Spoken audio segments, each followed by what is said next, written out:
Assalamualaikum, apa khabar semua? Jumpa lagi. Kembar Solo menjejak warisan hari ini sampai ke Pancang Berdana Sabak Bernam. Perigi tempat wuduk telah berusia lebih 100 tahun. Masjid Pancang Berdana, atau lebih dikenali sebagai Masjid Jin, kerana seringnya berlaku perkara-perkara pelik yang di luar nalar. Dibangunkan pada tahun 1905. Maksudnya hari ini masjid ini telah berusia lebih 100 tahun. Seni bannernya menampilkan ciri-ciri khusus tradisional Melayu Tulen. Bumbungnya pula menampilkan variasi bumbung tumpang dan juga bumbung perabung panjang. Menampilkan konsep berpanggung. Bahagian lantai dibina tinggi dari permukaan tanah. Tingkapnya juga menampilkan ciri-ciri rumah Melayu tradisional, dikemaskan dengan kekisi dan daun tingkap yang boleh laras.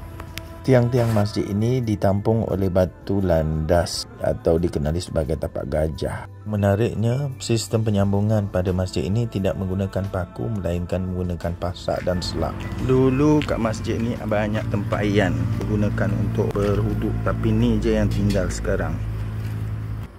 Assalamualaikum. Jom kita masuk ke dalam masjid. Okey, ni antara tiang sanggah utama yang terdapat dalam masjid. Jumlahnya adalah 4 batang tiang yang dikenali sebagai tiang saka guru. Mimbar ini adalah mimbar yang asal, bentuknya unik dan masih kekal dengan ciri-ciri asal. Antara ciri unik yang ada pada masjid ini, ia dikemaskan dengan ukiran tembok tembus. Selain terlihat indah, ianya berfungsi sebagai ventilation atau pengudaraan dan pencahayaan.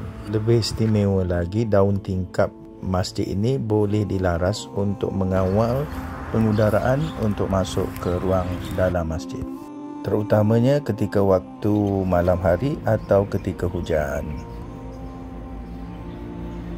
Jendelanya pula tidak dibiar polos melainkan dikemaskan dengan kekisi berlarik.